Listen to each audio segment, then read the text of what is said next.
All right. Welcome, everybody. It is August 27th, 2023, 8 o'clock on the dot. I'm joined tonight again by my awesome co-host, Sean. We're here. We made it through August. We've made it through what you call the worst month of the year. I don't know what and you're we talking have about. arrived. I know what you're talking about. It's still August, so We've made it through the majority of August. Don't judge me. I mean, sure, why not? We made it through August. But we're here. We're in OU's farewell tour. I tried to warn people in when we got to mid-August and people were going nuts. I was like, I warned you all. I tell people every year, it's like once you get to like August 15th, it's like I hate football. It's like that's when the withdrawal symptoms really set in. Yeah. I need my fix, man. I need my fix. They're tapping their veins. They desperately need it. And for me, like August is my busiest month. It flies by for me because I do convention stuff, and this is the busiest month of the year for me. That's why people pretend to like NFL preseason in week 0. It's called they need to get other hobbies. Like it's me. It's not that they need other hobbies. It's just like whoever says week 0 is like I would say like you're not gonna remember these games in a month when real college football starts. So you're telling me you're not going to remember Notre Dame and Navy as of yesterday? No, I'm not, because so desperate for it. Because because people are already crowning like Sam Hartman like the greatest quarterback Notre Dame's had in 20 years. I'm like, oh my god, can we let him play an actual big game wearing a Notre Dame helmet first before you crown him? Holy shit! Well, I saw him play Clemson in last year. Yeah, and he lost that game too at Wake Forest. Congratulations. It's funny you say that because I was working board games yesterday for charity. I caught the tail end. It's like they're already crowning Caleb as a second Heisman winner. Already in like. Well, he should be the hang on. He should be the favorite. He is the returning winner. I don't have a problem people saying he should be favored to win it, but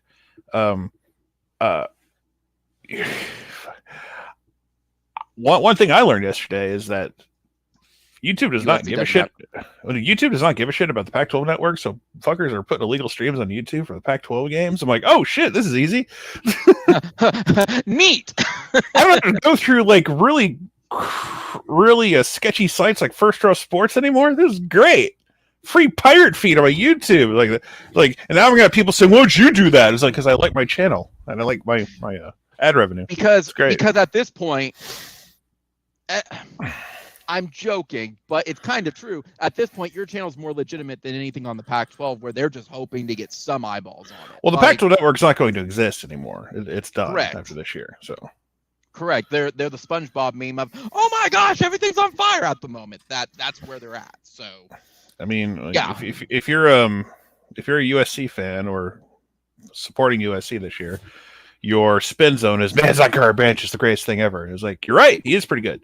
Like he's gonna be awesome, but if you're worried, it's like it's an Alex Grinch defense, and Alex. That's what I heard at the con because people had their videos up, and people who were actually bitching about, they're like, how the hell is USC even favored to get into a playoff when Grinch is giving up over 20 points? I'm like, welcome to what we dealt with, guys. Well, no, it's the same Grinch defense we saw because an Alex Grinch defense is capable of making big plays. We saw that. I'm not going to pretend that didn't happen, but it's also tends to give up plays you probably shouldn't against weaker opposition. So the first half, people got nervous, like, oh shit, it's the same thing. And the second half, like, they basically out-talented their opposition because they have some notable players on their line now, some 5 stars on the D-line, transfer-wise. And those guys, frankly, should out-athlete to some extent San Jose State. USC is going to start the season 6-0 based on their schedule. Oh, absolutly. There's no reason why they won't start 6-0. Like when they beat Arizona on October 7th, they'll be 6-0, and then the real meat of their schedule happens in the back half. So that's when you'll actually find out what USC really is. So, but we may never find out what Oklahoma actually is this year because our schedule fucking sucks. Well, it's what you said. We won't get credit for it. And it's even what I've been thinking. I'm like, if we lose, that's what we expected. They're still rebuilding. If they win it all, well, the Big 12 was going. Yeah, the one thing I'll say, USC has a much tougher schedule than we do. So Yep, it's true. So I mean, if anyone wants to say we play tougher schedule, you're absolutely right. I'm not going to deny that. OU schedule is trash this year. But now, it absolutely is. and if Oklahoma is like halfway decent, they'll win 10 games. And the only game that's really going to test them somewhat early is Texas. And look, I could point to SMU a little bit and Cincinnati a little bit, but if OU takes a decent leap from where they were last year, they'll win those games. So absolutely. 82, to answer your question, I saw it in the chat. One, yes, I plan to go to the game, and I'm going to die at the game because it's supposed to be 108 heat index by that point. And I'm just, you should be I'm already drinking hydrated. water. I've been hydrating since last month. I said it to my coworker who goes with me, and he went, "You can't be serious." And I went, "Oh, I'm absolutely serious. We're going to die, but we're going to die happy, and I'm going to die bitching about how hot it is while I'm watching OU win." I was convinced for the longest time that they were going to move kickoff, and I still believe that if it gets too hot. They're not going to move kickoff. TV is not going to allow that. Depends on if they have the personnel for emergency response. That is what I've been told. They're like, the game's not moving. The game is not moving. It's not up to them once you get the game is not moving. Oh, but the National Weather Service can change the kickoff time. The game is not They can moving. delay it. They can delay it. Moving. The game is not moving. I will be upfront. I don't think it is either. Don't get me wrong. The game is not moving. But that being said, yes, hydrate. Just do it. Just overhydrate. You'll lose 5 pounds for it, but overhydrate. The other thing to answer, I honestly, 82, I have not paid attention to it because I honestly don't think the pink out's going to happen. That's a fan ran thing. If you want to wear pink, if you want to wear pink, shirt out in the sun. If you want to wear pink, wear pink. Just go for it. Right, but if you're going to wear it, wear it. There was there's this overzealous the school needs to do. It's dude, this is what I'm not trying to be a dick about it, but other people aren't too. So we're not screaming about this because we understand. Thing. Well, no. We understand people mean well, but some people want to keep their shit private and they share things because Brent Venables is a public figure. His wife's dealing with something. Maybe they don't want a spotlight on it too much. So if Brent wants to embrace it and say, go for it, go for it. If not, just, whenever you're some people want to be left the fuck alone. And it's nothing personal. It's just that they don't want to be a distraction, and they just want to keep their shit on the down low and just have their privacy and to enjoy their family. And because, and again, people mean well. It's great. If you want to share your support, I say go for it. Do it. But it's just don't try to get too overzealous on the internet and say, you need to wear pants. It's calm down. Because I know that's the next step for some people. So it's all right. If you want to show your support, go for it. You be you. I have no problem with that. I have no problem with that. But white, and I'm going to sweat through it. I just know, I can speak for me. It's just no one wear a t-shirt for me or anything like that. I am not saying I'm special, but it's no, please don't. Right, and it's one of those with a breast cancer thing. We don't know all the details, and we're not privy to those. Bob back in, I've talked about. Bob had some health scares. Yeah. Well, not with him personally. I mean, his kids had some health scares. Really, I don't remember that. This is way back when. This is in his early, first 5 or 6 years at OU. I think one of his kids had a kind of a scary medical issue, and someone in the media, Doug, was getting a little too deep and personal for Bob's taste, and he got a little pissed. So as he should be. And so that's why I always think back to that moment where it's just if Bob doesn't want you to know, he doesn't want you to know. It's none of your business. Correct. So it's just everyone's different. So it's well, and it's the same thing. If you apply it to Venables, he let people know, probably so yeah, they wouldn't ask him for it. But then he's let's talk football. I think if the school was going to do something, they would have done something. They already done it. Yeah, they would have already done it. So if they're not, if you're wondering why aren't we doing something about it, there's probably a reason why. Just respect their wishes. So yep. Regardless, though, Sean, both of those questions now aside for it, football starts this Saturday. It's what you said. Really going into Texas, OU should be 5-0. going into that. They should be. They should be. But let's, we like those are my expectations, and that they should. And look, just beat Arkansas State this week and look like you're supposed to beat Arkansas State. That's all I ask. Right. Next week you play SMU. Look like you're supposed to beat SMU. Like that's all I'm really asking for OU this year. Like the teams you're supposed to beat, look like you're supposed to beat them. Like don't be what USC was. Like you don't want to be what USC was in the first half last night. You don't want to be what you don't want to be what you don't want to be what you did with Kent State last year. You know what I mean? Right. Like that's what you're trying to avoid. Oh, I was at that game. I bitched at that game too. I just want to take care of it. I've been to too many opening OU games as of the past 20 years where I just want to take care of business the first half and not Utah State. Are we really going to? Well, did Baker's first game his first half against Akron? It's like I don't know if this Baker Mayfield guy is going to work out. Yeah. Who the hell is this Lincoln Riley asshole? He sucks at calling offense. And that was true for about a game and a half. A game and a half, it was like, oh, shit, I don't know if it's going to work. And then second half of Tennessee happened. Correct. That's what I was going to say is Tennessee finally took care of business, and then we finally got the Baker that we thought we were going to get from it. But, I don't know. Just week 0 is over. Thank God. We'll get a depth chart on Tuesday along with Brent's weekly presser. So, yep. It's officially game week. So, are you happy game week's back? I mean, I'm happy in general, I guess, that it's like an actual game week, and Thursday we get like the big kick start of the big weekend, Labor Day weekend, and it's it's just been a long off season. Say what? Do you have any plans for Labor Day? Just gonna chill at home? Fuck no. I don't have plans for anything. I'm miserable at home right now. I'm just trying to get through one day at a time with just dealing with constant. I'm starting blood pressure medication for the second day, and I guess I'm still miserable in the evening. So it's like it doesn't really. I'm still going back to the doctors. Like, listen, during the day I'm fine, but you say to take this shit once a day, but then the night happens. Should I be taking this at a different time of day? Should I be? What's the deal? So I don't know.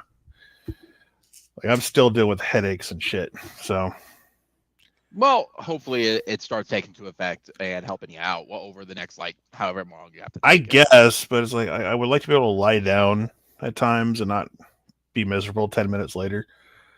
I mean, you could be. Well, I was about to say you could be in Oklahoma where we're having 120 degrees, but you're in Florida where the ocean's boiling. So there's that.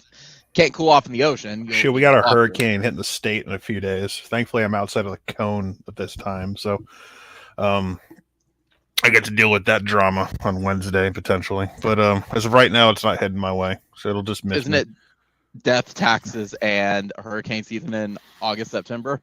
Yeah, we got a hurricane heading our way. We have a dipshit governor who doesn't know what the fuck he's doing because he's a fucking Nazi, and then we got just trying to get through the week till football season starts. So anyway, but yeah, so Arkansas State depth chart on Tuesday, sweet. Huh? Depth chart on Tuesday, sweet. So. Absolutely. Offense wise, is there any surprises you expect on the offense for the depth chart?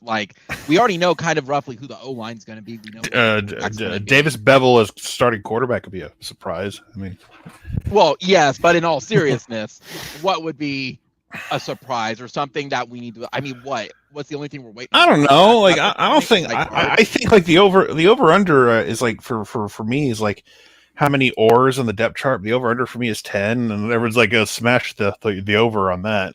So yeah, I mean wide receiver. You have a bunch of oars. Running back Gabe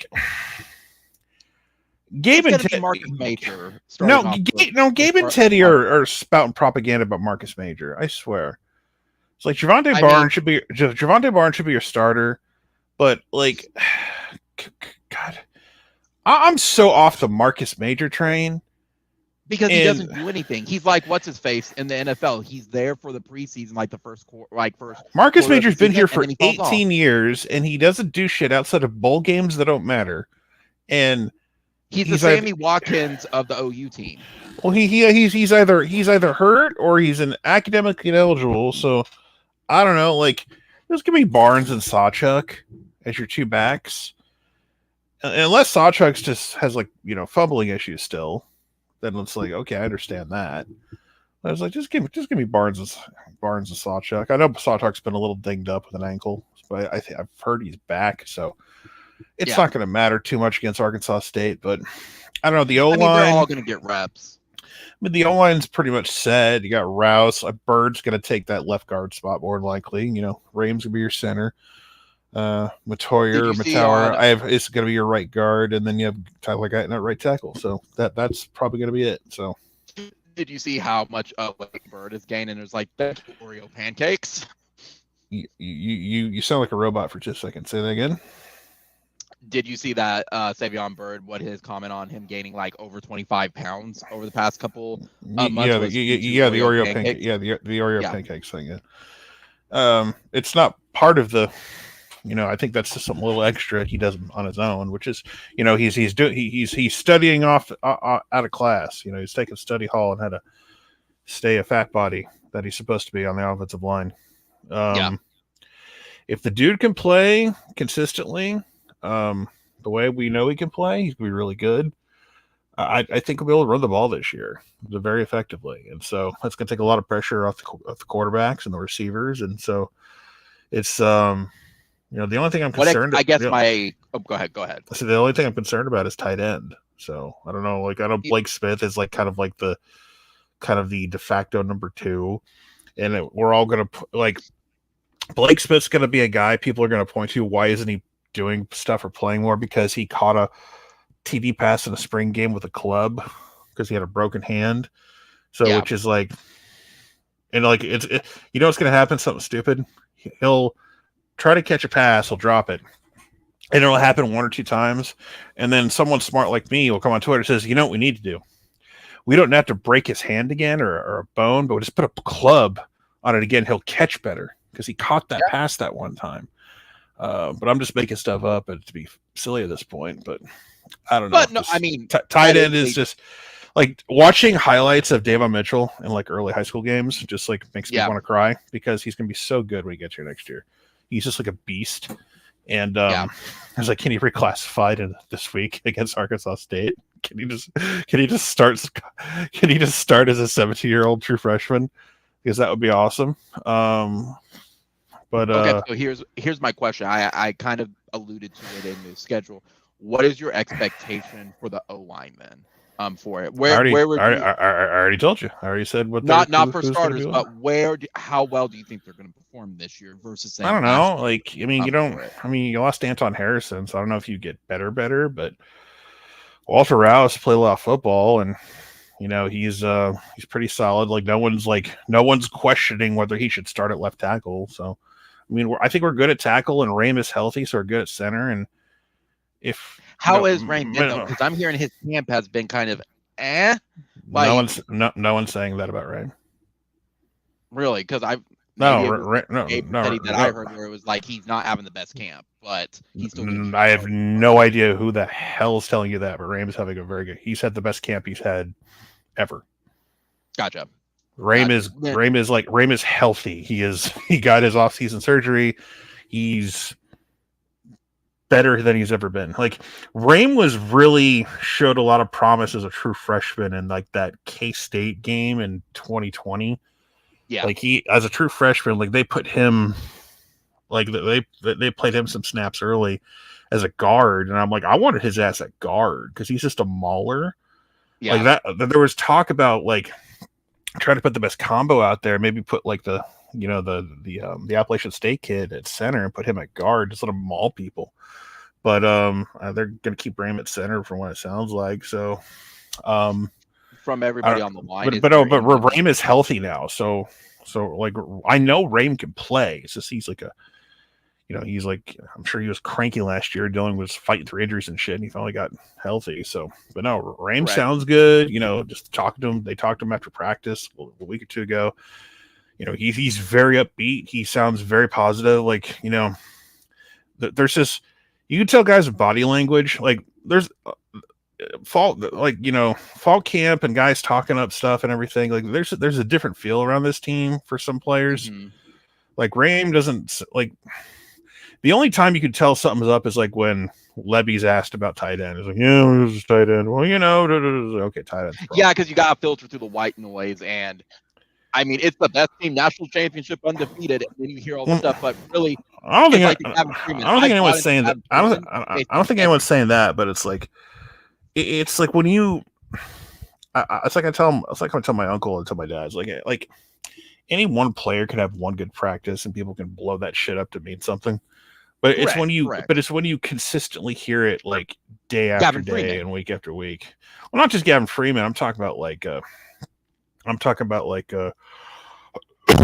wide receiver group and guys like that. So Andrew Anthony is like constantly being brought up, and Quez Petaway is constantly being brought up. So it's just, I feel like we're not depending, when it comes to receiver, we're not depending on one guy. Oh, we need this guy to do something or else we're fucked. No, we're not.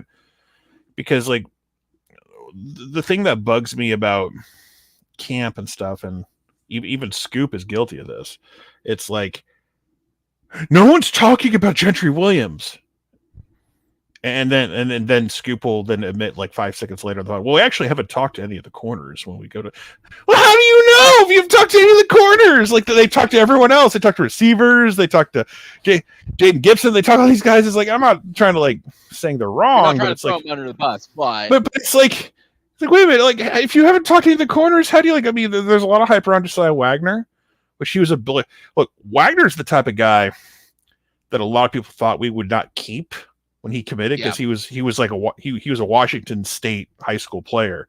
He was coming way far from home, so he could have easily gotten poached by UW or Oregon. Stay home, man. Come play. It's very easy to make that pitch to some guys sometimes.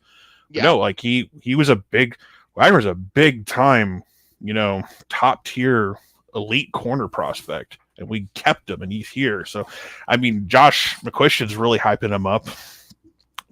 So I think he's going to start. It's like, okay, I'm not against that at all. But I guess my main question on Tuesday is, who's going to get that starting spot opposite of Woody Washington? And I'm sure it's going to be an or because it's not going to. But who's going to roll out there first? Is it Gentry? Is it Josiah Wagner? Is it Kendall Dolby? Who's going to go out there and get the chance? So. Just like the better feeling you have this year about this team is that, with the exception of like tight end, because we've already like beaten that horse to death. Every position has we really think it's going to be this guy, but if it's not, we have hopefully another option or two. Mm-hmm. Competitive. They're preaching competitive depth this year, like. We have another option at quarterback. Thank God. Running backs. We think we know at least one of those guys can be great. Wide receiver. We're not just depending on Stoops and Farouk. It seems like other guys are stepping up.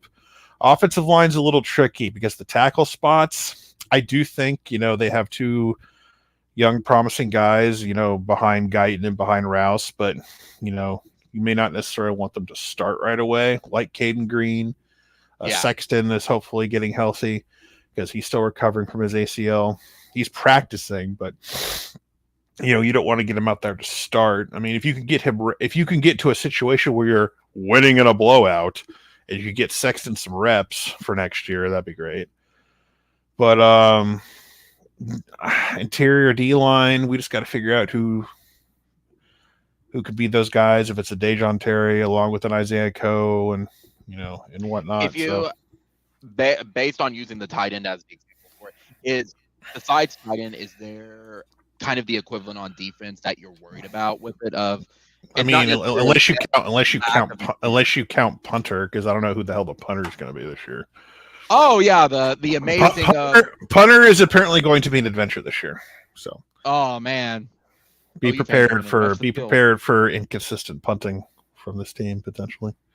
Oh boy, I'm ready for that. But no, on the defense though, besides punting, is there any true area that you're like going into Arkansas State? Not necessarily long. I'm not worried about beating Arkansas State. I'm not either. I'm thinking more of weakness at experience, weakness depth, anything along that. Just like you don't have elite guys guys on the inside of your D line right now. You just don't. I mean, Dejon Terry showed flashes at Tennessee, but you just don't know what you have right now. Isaiah Coe is a solid player. Yeah. I'm trying to think who else. Jordan Kelly. It feels like he's been here forever. Yeah. Jacob Lacey from Notre Dame. I know he's had some issues health wise. That's kind of really it I can think of off the top of my head. But I think the edge rushers and the ends are going to do well. We got multiple guys there. Like that's going to be our best position though this year, won't it be? Even Downs might start. I don't know if he's going to stay a starter till the end of the year. I would actually prefer if someone reached up and took that spot, even though he's preseason all Big 12. I've been told. I have nothing against him now. It's just the fact that it wouldn't hurt my feelings if someone stole his job by the end of the year. So I mean, I assumed who's right behind him, Thomas. We expect? Who? R. Mason Thomas. R. Mason. God, I'm sorry. I'm thinking R. Mason Thomas. I completely forget about R. Mason Thomas sometimes. No, I'm thinking of a guy like, you got Walter Bothroyd, transfer at Wake Forest. You got Trace Ford. You got PJ Dabari is going to get like a handful of snaps like every game, as far as I'm concerned. I don't think like PJ is going to be a star next year. But he's going to take some time. Well, yeah, I mean, I think he needs to put on a little bit more weight here and there, but like he's going to get his handful of snaps. He'll get like PJ will get 20, 30 snaps a game to go wreak havoc. So, but he will be a force to be reckoned with in SEC year one, because guess what? He a 5-star edge rusher, and I saw his ass in person. He's going to, you could be Alabama all you want, or you could be Tennessee or LSU or Auburn all you want. Like, you're still going to put up a PJ Dabari next year. So here's my next question for you. Who do you think is going to take the biggest leap, both offense and defense wise? And probably kind of in that same realm with that. And I guess if he could, he might. But who do you think actually? One question at a time. You're asking 5 questions. Like so. Okay. Then who do you think on offense is going to take the biggest leap? You said wide receiver. Is there wide receivers in general? Wide receiver, because we just didn't have enough consistency last year. Like Dylan Gabriel threw some pretty balls last year, but not a lot of guys made plays. So I think the wide receiver group as a whole are going to take another step. And I don't know if we have that go-to guy who's going to, demand a lot of attention, but I think we're not going to have the big stat guy who gets 150 yards in the big game, but we're going to have a bunch of guys who will get spreading the ball around, essentially. We're going to have a receiver gets 400 yards for the year, 500 yards, 600 yards for the year. It's going to be spread out. If one guy separates and becomes the guy and get him, I think if anyone can come close to 1,000, it would be someone like Farouk might get close. If he has big plays every game, Andrew Anthony could get close potentially. Maybe a Jaden Gibson. There's a lot of big play potential with this group. So defensively, I think linebackers take a big jump. So I think Stutzman's going to be a dude. I'm really just interested to see the depth chart on Tuesday. Who's where at linebacker? What position they're playing? Is Stutzman going to be in the middle? Where's Canick going to be? Is Canick going to be a Will? Where's Kobe McKenzie at? So all these little, who's going to be a Cheetah? Because you could say like the secondary too, take another big jump. So, I think Peyton Bowen will be right there. Like he'll be number 2, and then he's not going to start. But because but he's going to get snapped. You're going to have, in my opinion, Billy Bowman's one of your starters, and it's going to be another or. I think Reggie Pearson, man's going to take a spot. I think so too. I know some people might expect Key Lawrence. I think Reggie Pearson's taking a spot. I think so too. That's the only other name, and So that was going to be my next question. I Who do you think those will expect be to your lose starters spot? at safety. So, Well, and then you kind of answer the question of who do you think is going to lose their spot. I've heard the same thing. Like, if there's one player that's like red flag, what is going on? Key Lawrence. Like they said, this has been a horrible year for him. Like it's bad. So I agree with you. Reggie Pearson probably is going to potentially take his spot. Do you expect anybody else to kind of be like not in the danger zone, but like you've got talent behind you? If you don't step up, you're losing. You're getting second string at this point on offense or defense. I mean, I've made how I felt about McCabe, but Tower, I made my. Oh yeah, because we've talked about that before. Matauer, of course. Because if I think like people think I hate the kid, and I don't. Because I was very vocal about him just being penciled in with the You're O-line. allowed to criticize. Kids get paid today. I can criticize them all the fuck I want. See, that's how I see it. Is the moment legally happens, paid. I can criticize all I want. If Jake, this is my feeling. If Jake Taylor is equal talent as a freshman, I would rather play him because he's going to be here a while. Cade's gone. I want valuable reps to go to Jake Taylor for SEC play next year. So that's how I feel about that. If McCade is the best player to play right now to win games, go for it. I'm not going to complain. Well, and that's what you're on the record of always saying. Put the best player in, not the guy who's been there. But if it's equal, play the young guy because the young guy's going to be here. Correct. So.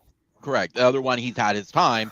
But that also says to it, too, if the young guy's already beaten the guy who's the senior, the senior's just doing it for his draft stock. Plus, if Jake Taylor makes a lot of really impressive plays on tape, I can just post GIFs of Major League of Jake Taylor pointing the bat. Yeah. From both when he was about when Jake Taylor was rumored to commit, I kept posting GIFs of Major League and Jake Taylor just pointing the bat. It was I wonder what he means. Jake Taylor's gonna commit. All five of those people knew. Offense and defense. Kind of final question. Do you have a dark horse that people should keep their eyes on? This particular player, someone you think is going to rise really fast, that's not a PJ Audibare or a Peyton Bowen type of deal. Well, that's not fair. Because they're going to be they're ones that are expected, ones that you think are going to surprise people. If there is any, I don't know. Is it really going to surprise people if Josiah Wagner does well at corner? Is it? I mean, maybe. I don't know. You tell me. I don't know. I mean, because I feel like the same. I don't know, a Grayson Holton at D tackle. Maybe. I don't know. I'm just kind of thinking off the top of my head. Yeah. Well, I guess then my other question, thinking of this one as well. Which position do you have the highest expectations for this year? They should be excellent. Besides, I think safeties and pass rush. I think that's the you can't ask me that and then take away those two. You're not allowed to do that. Because I'm thinking more of along the lines of taking the obvious out of the way. They should be where this is. Well, you asked me who the best one is. I like our ends. I like our ends on defense. I like Trace Ford. I like Bothroyd. I like those guys. How often do you think Trace Ford's going to be in game with his injury history? He's not hurt. Well, he's not hurt. He's had injury history, but he's not hurt right now, and he's having a really good camp. So, good. He will play. Trace Ford going to play a lot. So, awesome. Whew. I mean, I was just trying to think of a lot of the questions because you could ask a million questions for it. It's just I think the thing people need to understand is that I think with receiver, there's a lot of names getting thrown out there, but Levy doesn't rotate a lot of guys on a drive. He kind of plays the guys who are out there. So, yeah. It just depends who your starters are and who he tries to fit in there in certain formations or whatnot. So, I don't know.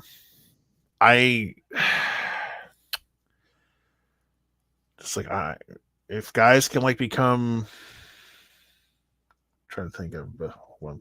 Trying to formulate my thought process here. It's I don't know if it'd be shocking if Jaden Gibson like finally takes that step because he sounds like he's matured a lot and he gets things now. Yeah. Essentially, if they play at the level that we are expecting them to play with a year 2 expectation with the talent they have, we should easily win 9 games. Easily. There may be a couple hiccups on it just because of to me, my biggest worry is the lack of snaps on stuff because Venables has outright said this is a young team. Next year is going to be the big leap. That's where my concern is that they'll get burned, and there's going to be some times that OU fans. Well, the benefit for OU is that their schedule early is easy for the most part. Correct. So they can afford to make. There's going to be a game within this first 5-game stretch where they're going to look like ass for a quarter or so, and people. My guess is going to be Cincinnati. That's going to be the first away game. Well, not technically. Not including Tulsa. Tulsa doesn't count because Tulsa's a glorified home game. But yeah, it's vacation home. I think they'll have a crappy series or two against SMU. SMU is not a cakewalk by any stretch of the imagination. It's just the fact that you would in theory hope that if things are okay, you could beat an SMU somewhat convincingly. I don't expect to blow SMU the F out or anything like that. But at the same time, I expect OU to win somewhat comfortably. I guess maybe the opposite. I expect us to blow them out because it is at home, but it's also not the same. Home got nothing to do with it. Home, are you kidding? Home field went out the window last year. We have to win that back. Home field don't mean shit under the currently right now, and that's not like a shot at anybody personally. It's just like what the fuck did home field mean last year? It didn't mean shit. It didn't mean anything. But I'm looking at it too, like there's nobody on SMU that scares me. You have to the SMU of a couple years ago. Do not underestimate SMU just because. Be careful on that one. I expect SMU to be decent this year. I'm not sitting here and telling you they're gonna be world beaters coming in here, but I am not gonna sit here and tell you it was like.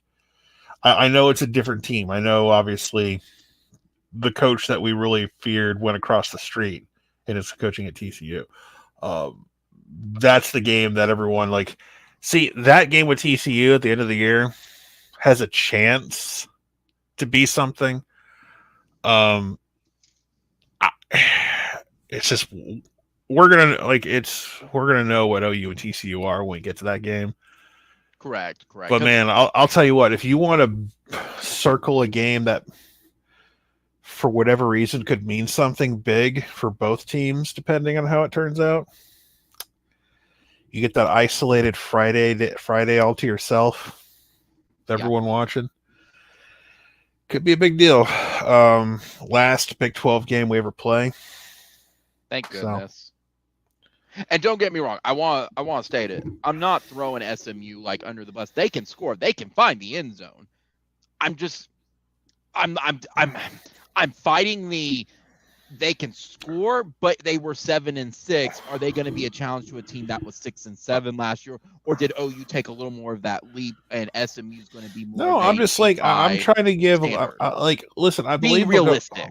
No, I think OU will go start 5-0, but at the same time, I'm not going to sit here and just look past everybody because OU still has got to prove it. If OU looks like ass against Arkansas State and looks like ass against SMU, win or lose, it's I'm going to have to rethink my mindset on going 5-0. You know what I mean? So just because be your red flag if we don't go if OU looks like ass in the first couple of weeks, it's a giant red flag. Because your offensive you are more talented than the first couple teams you've first every team, you're more talented than every team you face outside of one this year. You are more talented across the board than everybody outside of one team. Now, a lot of teams are more talented than a lot of teams they play. But it doesn't matter. So if you play like ass, you can get beat. So my point is they need to come out on a mission. Now, look, I think OU non-conference will take care of business. I think they'll be 3-0 because they were 3-0 last year. And granted, their schedule was kind of trash. Nebraska was trash. Nebraska was our full. Nebraska was so trash they made us look like world beaters. Yeah, like that's how bad they were. So yeah, that's in the first quarter of the season. Well, I guess it would be SMU for it, but in those first 5 games, SMU. But anyway, but I don't know. What is the damn line on this game? For Arkansas State? I haven't even bothered. Let me look at 33. the line real quick. Yeah, I think it's something like that. Let me check. It's like 33.5. It is 35. Oh, wow, they even raised it. OU is 35. Caesar Sportsbook. Over under 58. Over under 58.5. So there you go. What about game time weather? 87 degrees. I don't know about that. We'll see. No, it won't be. You know why? Because that stadium's going to be baked by the time I'm going to be. AccuWeather is saying it'll be 87 degrees. I was like, I don't know about that. Listen, if it turns out to be that way, great. I will be happy. I won't. If it's just 87. I can take 87. I can't take 108 heat index. Hell no. Let me take a look at Norman on the weather. I was cracking the joke at work. I'm like, y'all are going to walk in and see me. I'm going to walk in Tuesday and y'all are going to ask me why I'm still wearing my crimson gear. It's like, nope, this is a sunburn. Let's put on see sunscreen. I did. Wait. I got good news. According to the Weather Channel on Saturday, high of only 99. So just like Bob Barker, not breaking 100. He did the best thing he ever could. Getting as close to 100 as he could and not going over. Yeah. Anyway, 80,000 people made that joke, and you and I got to be 80,001 and 80,002. So, yep. Oh boy, getting not over 100, not including the heat index and how much it's going to. People don't understand how hot it is. Anyway, what's the humidity supposed to be? I don't know. I clicked off. I'm not going to be there anyway. So I'm being in the air conditioning in fucking Florida. But I will be there. Don't you care that I will be there? That's your own choice. It's not to go to that game and not stay home in the air conditioning and watch it on television like a normal person. You want to go and sit in the heat, you be my guest. I'm a psycho, though. I've been to very, very hot games. I think the hottest game I was at was 2008. I think Chattanooga. That game was miserable. Wait, that game was rained out for a little bit, wasn't it? No, that game was blistering hot and it was nasty. I could have sworn that game had like giant rain delay, or there was rain before. I could have swore that was like a huge the weather is terrible. I could have sworn Chattanooga. Yeah, it was the first game of the season. I know. I remember that game. So I mean, the most notable thing I remember that game was like the Chattanooga football team. It was like the first time for most of those guys that have ever been on a plane or something. Yeah. It was like the first time they got on a plane to go to a game. It's like that was a rare FCS garbage game that OU just did not play those games very often. We tried to avoid them. Yeah, we got to play Maine next year because we have to scramble and find 2 games, and we found. Hey, I'm also going to be the next. By the way, I'm going to be the next person to crack the joke that 80,000 other people have cracked the joke of. Maine has a football team. Yes, they do, but it's a state. I mean, every state's got a football team. So, but it's what you said about Chattanooga, though. Like, it's just, that game was toasty. I remember that. That was a hot game. Gosh, I'm trying. I just remember we gave up a safety or something. Yeah, we gave up a safety. Yeah. That was like a pay-per-view only game. I listened to it on the radio. I remember Merv going, "Oh no!" Like he was devastated we gave up a safety. Yeah. It was like 58-0. It was like, "Oh no!" I was like, "Shut up, Merv." I think the only other equivalent game that was like toasty, it was Florida State in 2011, and it wasn't even because it was hot. It was the humidity that made it just. Oh yeah, that was the year we fucked around with Utah State for our 800th win or whatever, and like the week before, it's like we looked like ass against Utah State, and then Florida State comes to town and we just like destroy them like it was nobody's business. Yep. It's like the big week 2 jump. It's just Was like mass. Oh yeah, dude, I remember that. A lot of students were getting pissed. I remember that 10+ years ago. People were pissed. I was pissed. it took like a big play by DeMarco late in the game to like really calm things down, and it was just like, fuck me, we're fucking around with Utah State. Shit, God damn it. That was that game where it was everyone complained to Bob of you don't get your teams ready for the first game because they don't care about this first game, and then they almost lost.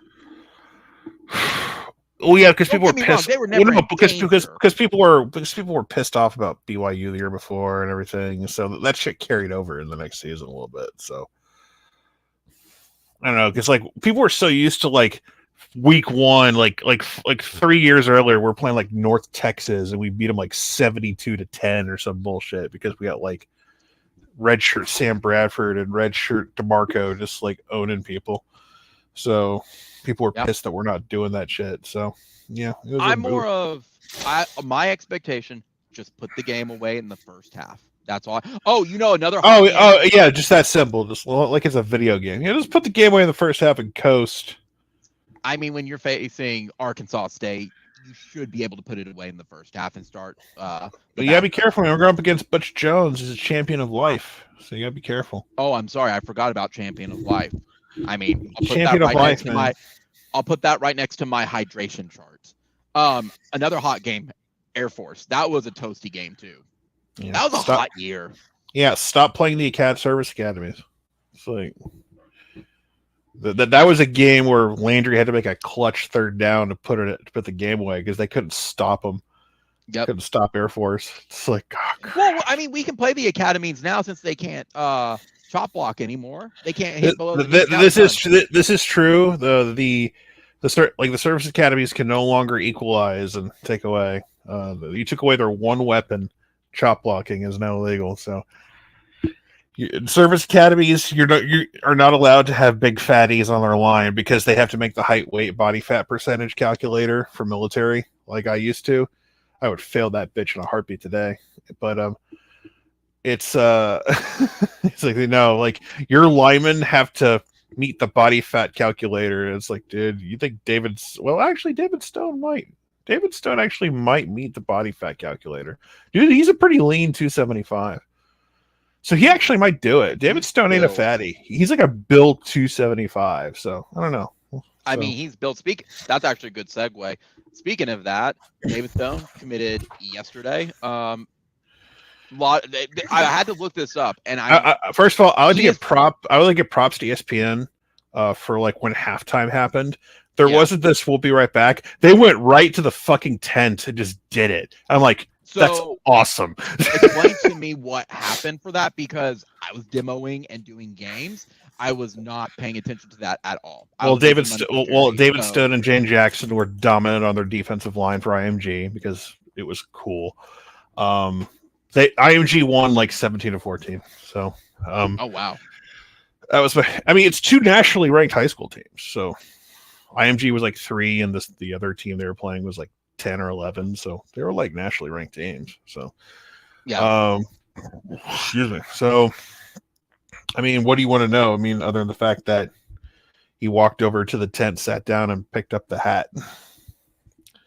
Basically, some of the background, because I know a lot of people said that Miami was trying to make a run, and some people, of course, they were just enjoying his trolling. Some of it said no. I had Miami buddy like telling me the night before that it's going to come down to this. Is like all the Miami people were trying to hype up potential. Well, hang on, all the Miami people were trying to hype up potential shenanigans, even though nobody yesterday put in a flip or a pick for Miami until like 30 seconds before his pick.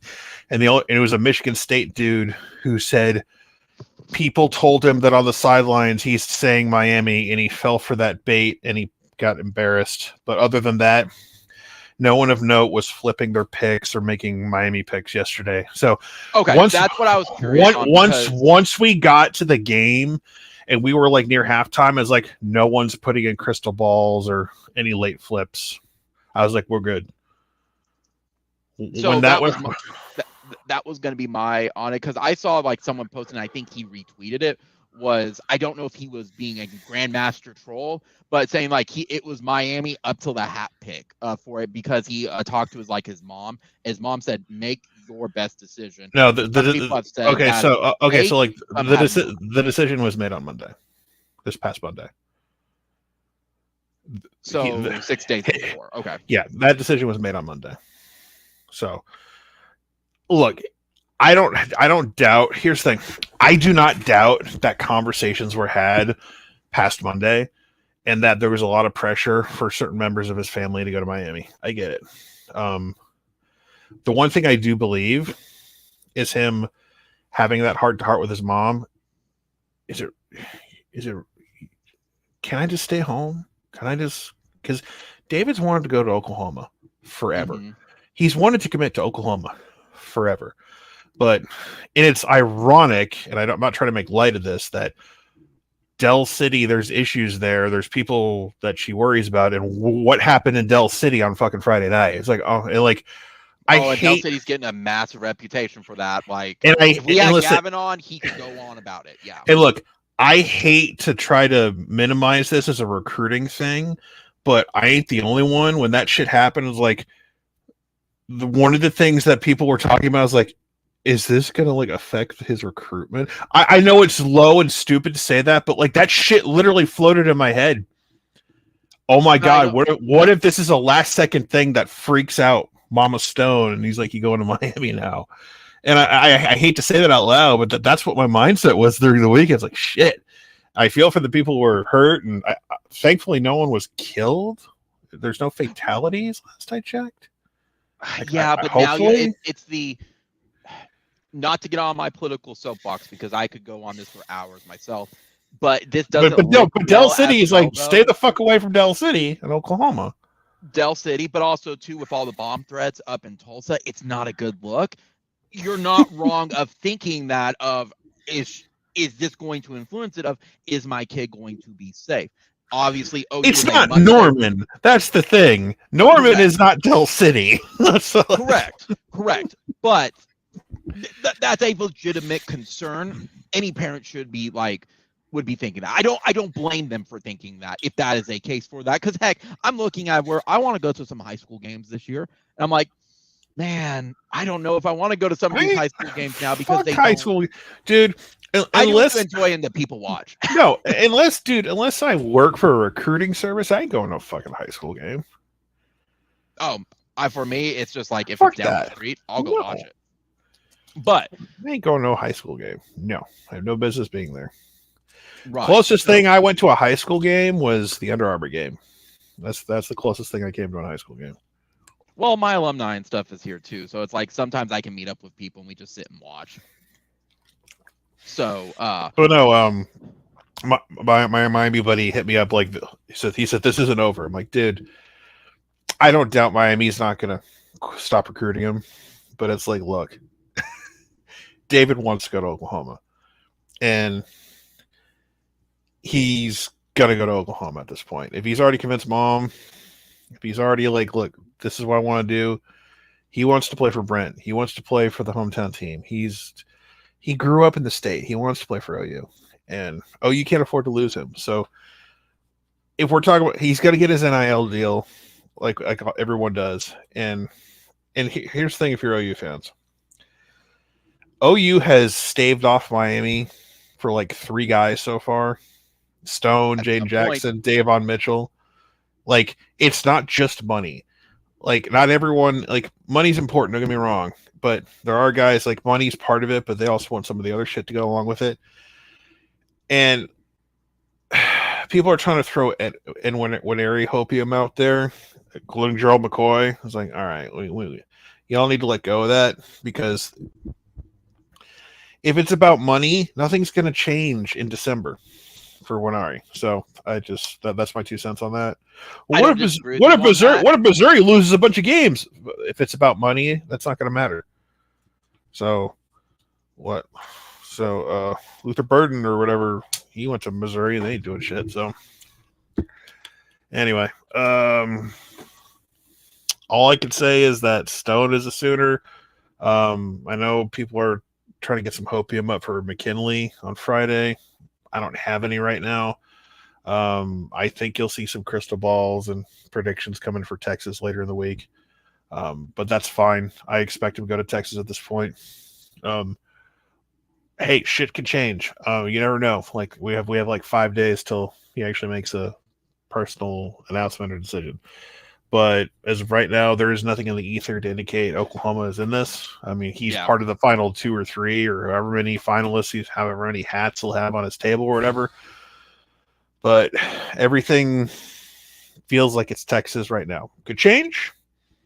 Weirder things have happened, but yeah, OU desperately needed to get David Stone because if they went 0 for 3, it's optics. It's what you said before on that. Like, well, no, it's beyond. It's actually beyond optics. If you don't get David Stone, something's wrong. Does that mean internally, like staff wise? Does that mean money wise? Does that? It means it's everything. Everything. It's like people want to. It's not just a Todd Bates thing. Is that like Venables on the hot seat type of deal? No, it's not. It's not just Venables either. It's an everything problem. It's like, okay, how, like, if Stone didn't commit to Oklahoma, because you don't get in-state 5-star D tackles every year. We just don't. Joe McCoy was the last one. It had been a minute. We don't get in-state monsters like that, so you have to keep them. To add, stats I saw, not to interrupt you, from what I saw, he's not only the highest recruit out of Oklahoma now that OU has gotten. If he signs, he's still got to get to December. He's also the highest recruit out of Oklahoma, period. Like, he is the highest. Yeah, I mean, you got to get the in-state talent.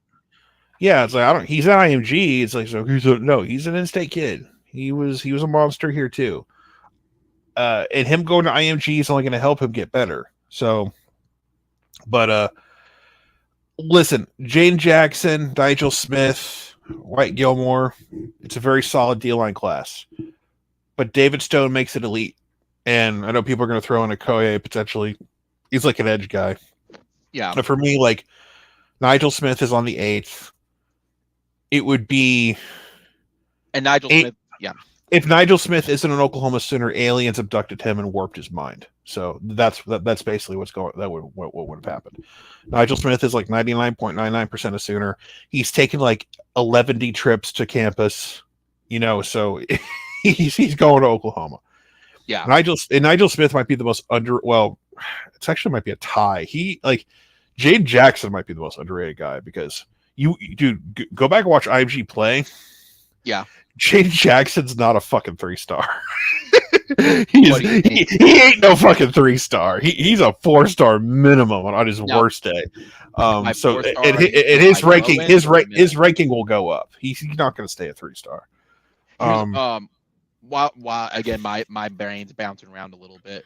How much is this going to bump OU up in recruiting on the number stuff? Do you think we're going to break 280 for it with all the other ones that are expected? I don't know. Like 24/7's like website's broken right now, so if you want to look at that shit, you can't. You can't look at the class.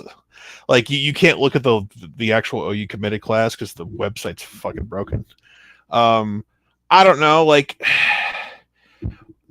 I don't know if they're going to get 300. Like they'll be in the 280s or something. They'll have a top 10 class when it's all said and done, probably. But yeah, like Nigel Smith, if you get a Koye, they're trying. Remember the joke you cracked, by the way, about I've said lots of jokes. Some of them very inappropriate. But we can have up to 3 5-stars or 1, but we're gonna have 0. That's also a possibility too. Oh god! Like you have no idea how satisfied I was to like post a bunch of "fuck you" tweets last night. I bet last night was very fun for you. I spent my whole day yesterday just posting silly shit because I was not worried. People are asking me, okay, how serious? Like, how, you feel good about Stone? I was like, you know what I feel good about? I feel good that it's where I'm celebrating Macaulay Culkin's 44th birthday. That's what I'm doing. Speaking of that, Dad actually saw this, and he wanted me to tell you he's very disappointed in you because of your Wendy's Frosty joke. He's like, "What is wrong with you, Dairy Queen?" No, but I was literally enjoying a Wendy's Frosty at the time. Yeah, What? he's just disappointed in you. Like, who would have Why? Wendy's over Dairy Queen?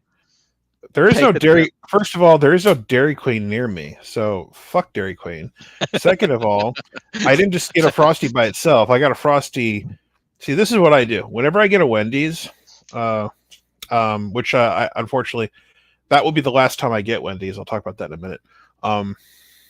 But I got my Wendy's Baconator combo, and I got a Frosty. Now I don't eat the Frosty right away because I don't want to be a pig and like kill myself. So I have my combo meal, and I put the Frosty in the freezer. And about a couple hours later, I go get it. It is like, it's just nice and just a little bit more cooler. It's a little thicker. Tastes real good. So yeah, I enjoy my Frosty that way. But I can't eat Wendy's anymore. I can fish, but despite how good their food is, I can't eat Wendy's anymore. I have to boycott Wendy's.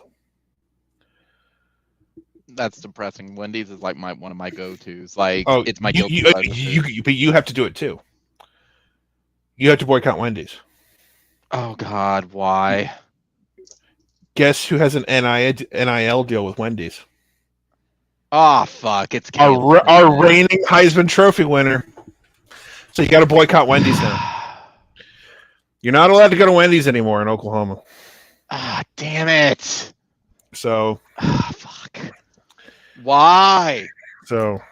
Damn it, Wendy's. That was the last time I got Wendy's was a couple days ago until I saw that commercial. So sorry, Wendy's is done.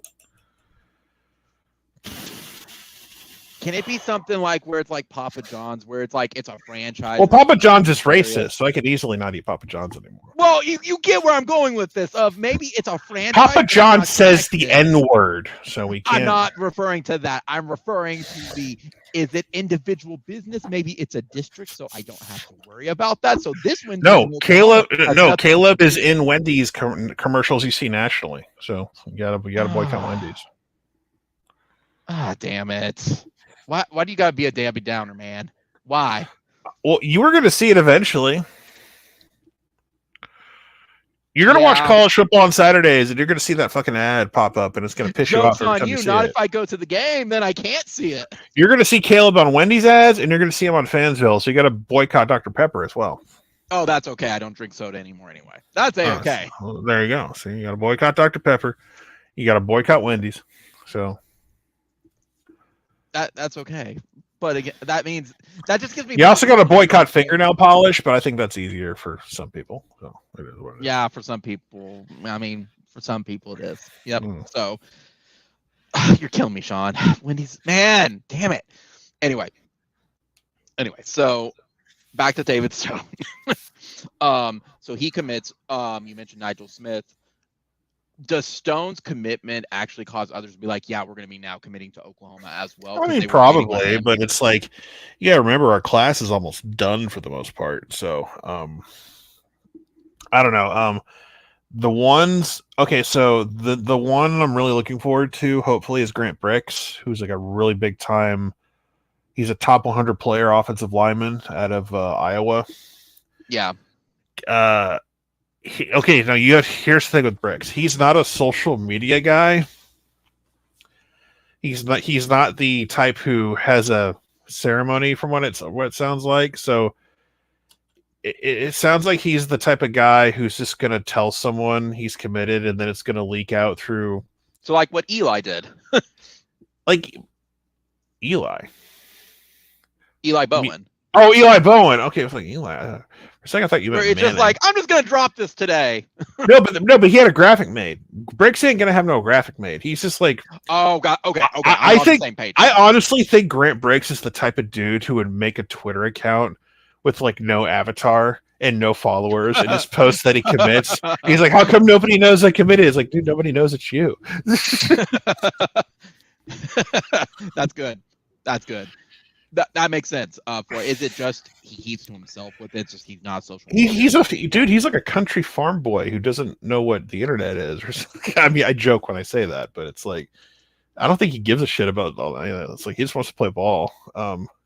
Hey, good for him. I like that. Yeah, we're fighting off like Nebraska, like K-State. People think it's like 51-49 our favor over Nebraska. So we'll see. we'll see how that turns out. Did he not want to go? Is there any reason why he didn't want to do K-State or anything? Well, no, he's got a girlfriend going to either K-State or Nebraska, I think. So, gotcha. But, you know, I believe in true love when it comes to safeties from Denton Geyer, but not when it comes to Iowa. So, gotcha. Where was I? Recruits. Yeah, impact recruits. Well, there is another IMG recruit that's like number 41 in the nation, number 2 offensive tackle Jordan Seaton, who's an IMG player. 6'5", 295, 2024 commit or not commit or class. Jordan Seaton. If David Stone wants to get in his ears, like, bro, why don't you come with me in Oklahoma? Don't go to Ohio State. Don't go to Florida. Don't go to Bama. Come here. Now, is that going to happen? I don't know. But you never know. You can say, hey, bro. I forgot to ask, is David Stone going to be early enrolling? I have no idea, actually. So I'm sure we'll find out. I don't know. It's like, I'm sure we'll hear about that at some point. It hasn't been mentioned anywhere, but I don't think it's going to matter if he's an early enrollee or not. I think it would be beneficial if he was, but David Stone's the type of player that early enrollee or not, he's going to play year one. He is not going to sit on the sideline in redshirt. So it's basically he's going. Yeah, that makes sense. No, David Stone is like an 80, 81 overall true freshman on NCAA 14. So, wow, like what? I mean, that's what the legit 5 stars are, man. So yeah, that's good. I mean, it's very. I mean, I think I can speak for everybody. It's very relieving with the PTSD we've had with defensive tackles that we finally landed a 5-star defensive tackle.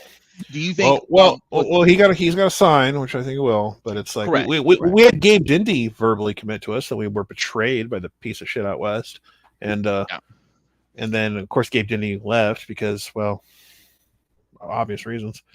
And then we're all like traumatized over David Hicks last year. So, but you're the one that also said too that the situations were also different though, because Dindy was here, then he transferred because of Tebow. Hicks he didn't transfer. He flipped his commitment to A&M. Hicks was literally a bag. Neri. It was literally a fucking bag like 15 minutes before the fucking commitment. Right. And then wasn't Neri, he had like family stuff there as well. So it was a Missouri dropped like their entire NIL budget in his lap and said, fuck it. We want the recruiting win more than spreading the wealth around and getting, like Josh McCuistion said it best, like the money they're spending on him is like, dude, you could get like 3 or 4 really good defensive linemen for that money. It's like, why aren't you? Though. Yeah, they're desperate to get a recruiting win for a season they'll likely go 7-5 at best, and Drinkwitz could get fired after this year anyway. So that's I mean, I think that's what I feel like. Why like McCoy and stuff is. I wish when Ari, I love that when Ari was wearing OU gear at football games still, and it pisses off Missouri fans so much. Like they're getting so pissy over it. And I love it. He ain't flipping to us or anything, but like, I love posting tweets like last week. It's like, hostages tend to give tells like this, just to piss people off. I was like, he's being held hostage. He's giving us a sign. So I wish that was the case. Pay my parents more money and LK can flip. Please. Because the more we throw at it, Missouri will throw more as well. Like there's not going to be a middle ground. Well, no, it's just like it's not about it's like there's like a limit to how much money you're going to throw at a player. It's like, dude, like I think Williams Winari's going to be a really good player, but unless you're the reincarnation of like Leroy Selman, fuck you. I mean, seriously, unless you're guaranteed to be something that good, no. Are you Reggie White, like Ndamukong Suh, Leroy Selman all rolled into one? Okay, maybe, then you will. Then we'll throw everything at you. But If I don't not, think is he gonna be that good? Probably not. well, it's what you said. You preferred Stone too. Like, I think that question. No, came if you down to listen, if you told me before this, if you even going into, let's just say, before the 2002 season started, let's say you told me, I'm going to promise you David Stone, Jaden Jackson, Nigel Smith, White Gilmore, who's a promising kid out of Minnesota, and Okoye. I'm going to promise you that group. Would you, if you said, would you rather roll the dice on everything else, or if I could guarantee you that group, would you take it? I would take that group. I would take that group too, Sean, because I learned my lesson of last year of can I guarantee you a winning season or roll the dice next year? I learned my lesson. So yeah, you take that group. So yeah, it's like you never know. You never know what you might win in the portal after this season. There's a possibility. You might win a portal sweepstakes with somebody if you show some promise elsewhere. I mean, we have the magical SEC powers now, so we might get some portal wins. Well, my magical SEC powers that I want to see us like, I don't know, like I would like to get some 5-star corners down the road. Not to say we don't have good corners now, but it's like I would like to. Yeah, I would like to see Oklahoma at its full potential in the SEC one day. That could be very scary. So it's we gotta. It's gonna take a couple of years before we see that happen. But yeah, I think OU can make a little noise next year, depending on how it goes. Yeah, I mean, I think that Bama game is going to be great for you because I think both teams may be a little deficient on like the important spots. Don't Alabama still recruit Alabama. Don't right. Don't get me wrong. Don't get me wrong. Do not say Alabama is going to be deficient. Like people are no, not even fucking close.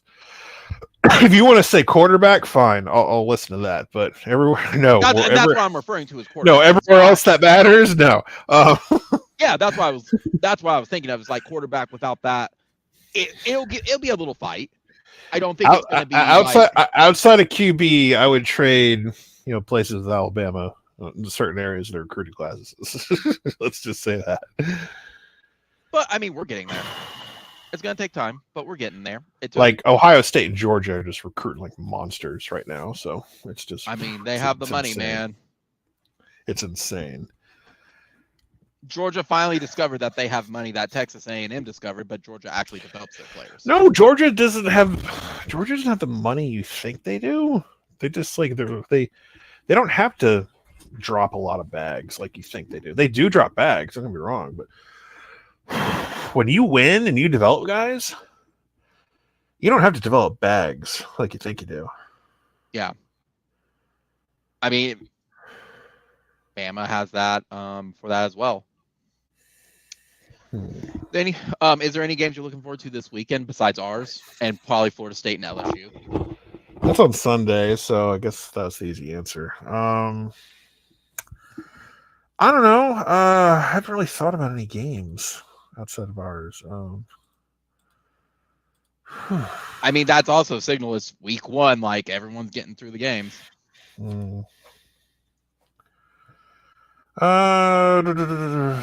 You're telling me you're not excited about Miami versus Miami? No. There really isn't one that jumps out at me, honestly. Is there like a big game or something at night? Not really. Penn State, West Virginia, North Carolina, South Carolina. It's kind of a so-so week. I guess Florida State, LSU is the game on Sunday. So yeah. But it's a long weekend for some of us. Get to enjoy and kick back. But it's here, though. That's what matters. Anything else on your mind, Sean? I can't think of anything because the big stuff was week 0 recap. That's pretty much it. I mean, that's me, too. Like I said, I demoed board games over the weekend. Not looking forward still to heat. I can't think anything else, man. Kickoff. Ugh. Yeah. So, what anime are you watching? Let's go and wrap it up. Sure. if we Sure. can. Sure. All right, guys. I want to thank everybody for joining tonight. Be sure to comment, rate, subscribe, like, hit notification bell. You know when we go live, upload video. Be sure to read comments of upload schedule. We are in full football mode, so I hope to throw some videos up. I'm going to try to throw predictions up Fridays, work stuff. That's probably the earliest I can record for that, as well as gathering some notes and everything. Again, Wednesday nights is going to be prediction night for it, so Andrew and Gavin will join us. It will be our standard Wednesday show. Sean, we'll see you then next week for post game. Hopefully Arkansas State, and hopefully there's not too much to recap. It's just the game happened. So last thing I can say is Boomer Sooner, guys. Glad everyone's back. Only one. See y'all next week. Later.